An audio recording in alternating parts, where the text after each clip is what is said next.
রাজনৈতিক নেতা যে কোনো পর্যায়ে আল্লাহ তাআলা যাকে নেতৃত্বের জায়গায় বসিয়েছে উনি পথ দেখানোর দায়িত্ব নিয়েছে। তাই নেতা যদি পথ হারায়, পথ হারাবে অনুসারী। নেতা যদি পথ হারায়, পথ হারাবে বাংলাদেশ। নেতা যদি পথ হারায়, পথ হারাবে আমার লাল সবুজের পতাকা।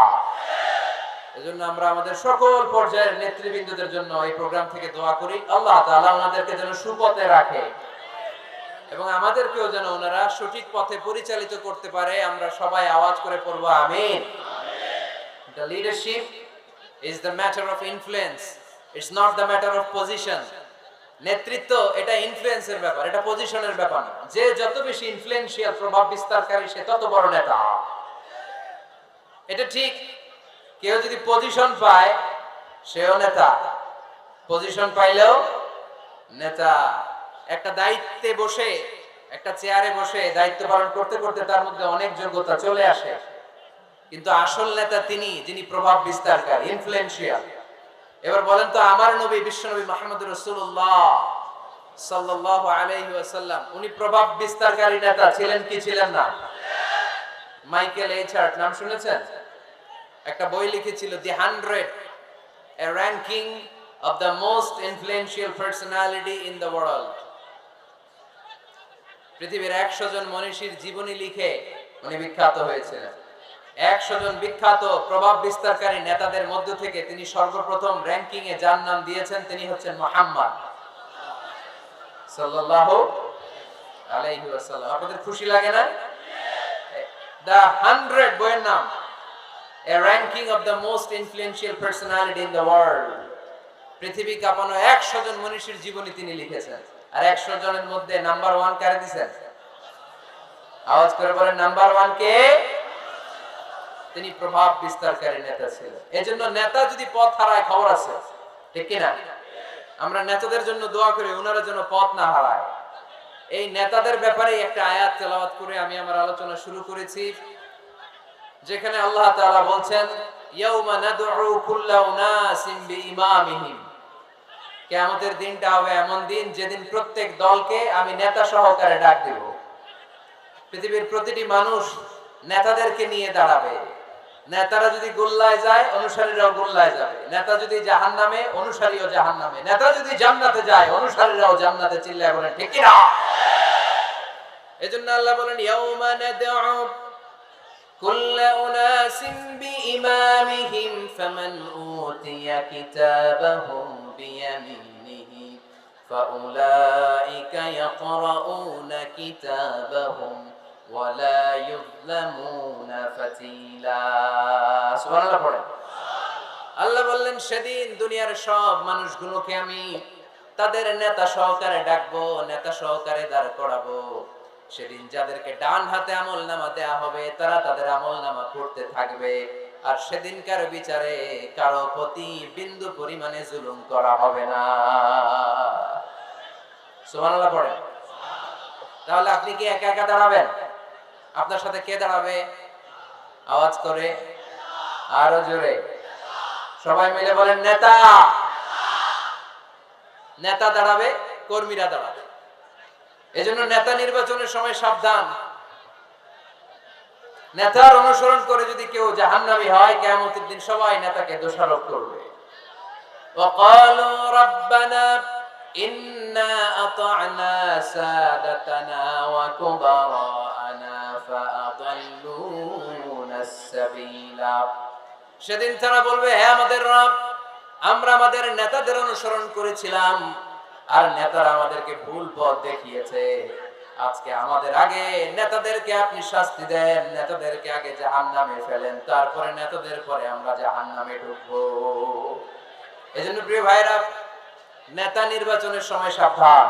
যে কোনো নেতা, এটা রাজনৈতিক নেতা হতে হবে নট নেসেসারি, আমাদের সামাজিক কোনো অঙ্গ সংগঠনের নেতা, সামাজিক প্রতিষ্ঠানের নেতা, যে কোনো জায়গায় নেতা বানানোর সময় আমরা সাবধানে থাকবো।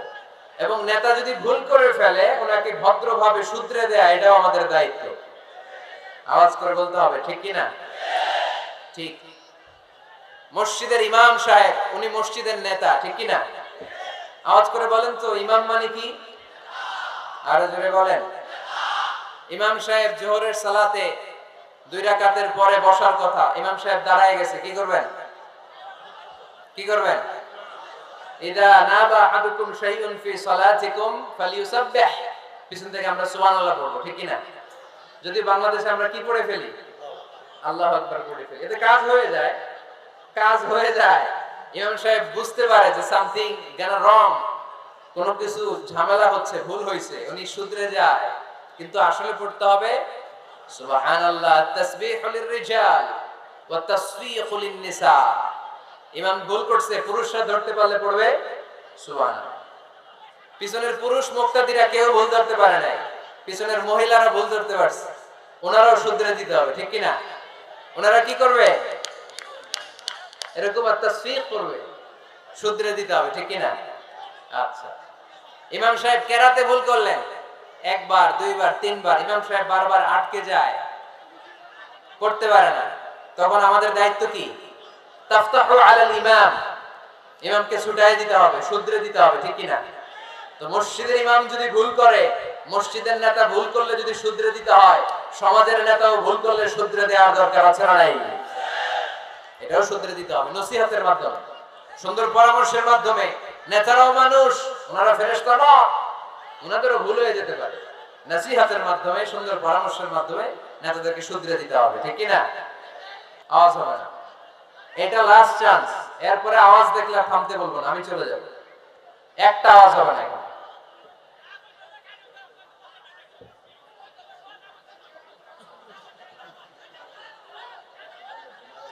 সম্মানিত ভাইরা, আমরা নেতৃত্বের গুণাবলীর ব্যাপারে কথা শুনবো। আমরা আজকে দেখার চেষ্টা করব একজন নেতা হলে কি করতে হয়, নেতার কি কোয়ালিটি লাগে, এবং আমরা একটু সবাই মিলে ক্রস চেক করব, ডাবল চেক করব যে এই গুণগুলো আমার রাসূলের ছিল কিনা। কেমন ভাবে রাসূল সাল্লাল্লাহু আলাইহি ওয়াসাল্লাম এই গুণগুলোর আলোকে আমাদেরকে নেতৃত্ব দিয়েছেন। আমাদের নেতৃত্ব সংকট দূর করার জন্য এগুলোর ব্যাপারে জানার দরকার আছে না নাই? আছে। নেতৃত্ব দিতে হলে সর্বপ্রথম যে কোয়ালিটিটা লাগে সেটা হচ্ছে কাজ করা লাগে। কাজ। কেউ যদি নেতা হইতে চায় তার কি করা লাগবে? আমি প্রশ্ন করলে আমাকে উত্তর করবেন। নেতা হইতে হইলে আগে কি করতে হয়? কাজ। আগে কাজ, পরে নেতা। যে কাজ করে সে নেতা হয়, শুধু বক্তব্য দিলে নেতা হওয়া যায় না, ঠিক কি না? বক্তব্য সর্বস্ব নেতাকে আমরা চাই। আমরা এমন নেতা চাই যারা কাজ করবে আমাদের জন্য 24 ঘন্টা, যারা আমাদের জন্য মাঠে ময়দানে চলে আসবে, দিনরাত কাজ করে বাংলাদেশকে সোনার বাংলা হিসেবে তারা গড়ে তুলবে। আওয়াজ করে বলেন ঠিক কি না? তাহলে নেতা হওয়ার জন্য প্রথম যে কোয়ালিটি, বৈশিষ্ট্যের দরকার সেটা হচ্ছে আগে কাজ, পরে নেতা।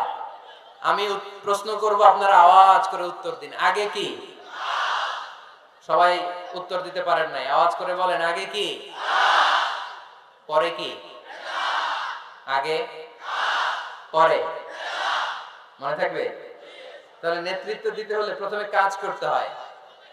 প্রথমে যে কোনো কাজ করো না ভাই, যে কোনো কাজ করো, তা যেন হয় সবার চেয়ে সবচেয়ে সুন্দর, ঠিক কি না? যে কোনো কাজ করো না ভাই, যে কোনো কাজ করো, তা যেন হয় সবার চেয়ে সবচেয়ে সুন্দর।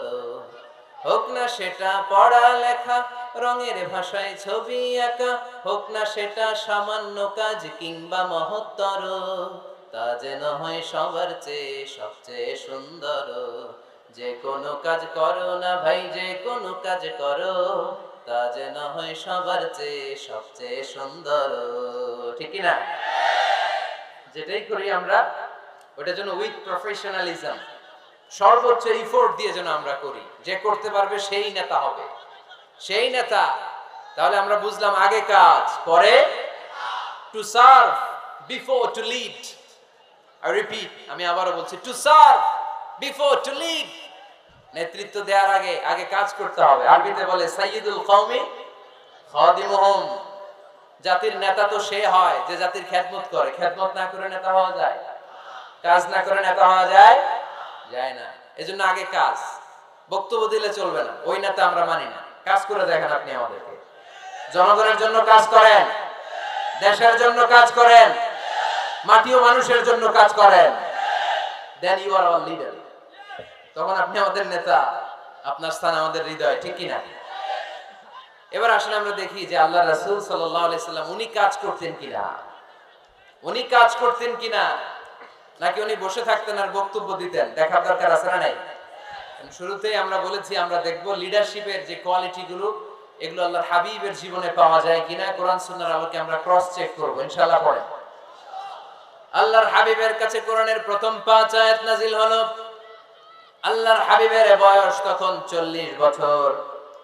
ইকরা বিসমি রাব্বিকাল্লাযী খালাক, খালাকাল ইনসানা মিন আলাক, ইকরা ওয়া রাব্বুকাল আকরাম আল্লাযী আল্লামা বিল কলম, আল্লামাল ইনসানা মা লাম ইয়ালাম। এই 5টা আয়াত নাজিল হওয়ার পরে বিশ্বনবী ভয় পেয়ে গেলেন। বিশ্বনবীর গায়ে জ্বর চলে আসলো, অন্তর কাঁপতে লাগলো। ভয় পেয়ে বিশ্বনবী আম্মা জান খাদিজাতুল কুবরা তাহেরা রাদিয়াল্লাহু তাআলা আনহার কাছে আসলেন। এসে বললেন, খাদিজা জাম্মিলুনি জাম্মিলুনি, ও খাদিজা, এমন এমন ঘটনা 5টি আয়াত কোরআনের এই মাত্র আমার কাছে হেরা পর্বতে নাজিল হয়েছে, আমার মনে হয় আমি বাঁচবো না, আমারে তোমরা কম্বল চাপা দাও। কি চাপা দাও? কি চাপা দাও? কম্বল চাপা দাও। জাম্মিলুনি, আমার কম্বল দিয়ে চাপ দিয়ে ধরো, আমার শীত লাগে, আমার ভয় লাগে, মনে হয় আমি বাঁচবো না। আম্মা জান খাদিজা বললেন, আল্লাহি লা ইউখজিকাল্লাহু আবাদা, ও মুহাম্মদ আপনি ভয় পাবেন না, কখনোই আল্লাহ আপনারে অপদস্থ করবে না, কারণ ইন্নাকা লা তাসিলুর রাহিমা, ও মুহাম্মদ নিশ্চয় আপনি আত্মীয়তার সম্পর্ক বজায় রাখেন, ওয়া তাসদুকুল হাদিসা সব সময় সত্য কথা বলেন, ওয়া তাহমিলুল কাল্লা আপনি মানুষের বোঝা বইয়ে দেন, ওয়া তাকসিবুল মা'দুমা যার টাকা পয়সা নাই তারে আপনি রোজগার করে দেন, ওয়া তাকরিউদ দাইফা আপনি সব সময় মেহমানদারি করতে পছন্দ করেন, ওয়া তুঈনু আলা নাওয়াইবিল হক সত্য যেখানে বিপন্ন সেখানে আপনি সত্যের বীর সৈনিক হয়ে দাঁড়িয়ে যান। কে বলতেছে? স্ত্রী। কে বলে? স্ত্রী। কার ব্যাপারে বলে? হাজবেন্ডের ব্যাপারে বলে। প্রিয় ভাইরা মনে রাখবেন, কারো ব্যাপারে সঠিক তথ্য যদি পেতে চান, বড় সাহেবের ব্যাপারে বড় সাহেবের ড্রাইভারের কাছ থেকে খোঁজ নিয়েন, বড় সাহেবের ঘরের কাজের বুয়ার কাছ থেকে একটু খোঁজ নিয়েন, বড় সাহেবের বাড়ির দারোয়ান থেকে একটু খোঁজ নিয়েন, আর বড় সাহেবের বউয়ের কাছ থেকেও খোঁজ নিয়েন। এই 4টা সোর্স থেকে যদি আপনি বড় সাহেবের ইনফরমেশন নেন, সব আসল ইনফরমেশন বেরিয়ে আসবে। চিল্লায় বলেন ঠিক কিনা? আল্লাহর হাবিব সাল্লাল্লাহু আলাইহি ওয়াসাল্লামের স্ত্রী আম্মা জান খাদিজাতুল কুবরা তাহেরা রাদিয়াল্লাহু তাআলা আনহা বললেন, আল্লাহি লা ইউখজিকাল্লাহু আবাদা, মুহাম্মদ আপনি ভয় পাবেন না, আপনি ভয় পাবেন না, আল্লাহ শপথ আমার তো এই আত্মবিশ্বাস আছে আল্লাহ কখনো আপনারে অপদস্থ করবে না, কারণ আপনি আত্মীয়তার সম্পর্ক বজায় রাখেন, সব সময় সত্য কথা বলেন, আপনি সব সময় সত্য বলেন। মানুষ বোঝা টানতে পারে না, তাদের বোঝা আপনি টেনে মাথায় দিয়ে দেন। সুবহানাল্লাহ পড়বেন না? তাকসিবুল মা'দুম যার উপার্জনের কিচ্ছু নাই, টাকা পয়সা নাই, তারে আপনি উপার্জন করে দেন। আপনি টাকা জমায় মানুষের মধ্যে দান করেন। আগে আপনি ছাগল চড়াতেন, অল্প কিছু টাকা পয়সা পেতেন, এরপরে আমার ব্যবসায় স্টাফ হিসেবে আসলেন, আরো কিছু টাকা পয়সা পেলেন, এগুলো আমি দেখেছি আপনি দেদাস মানুষের জন্য খরচ করে ফেলেন।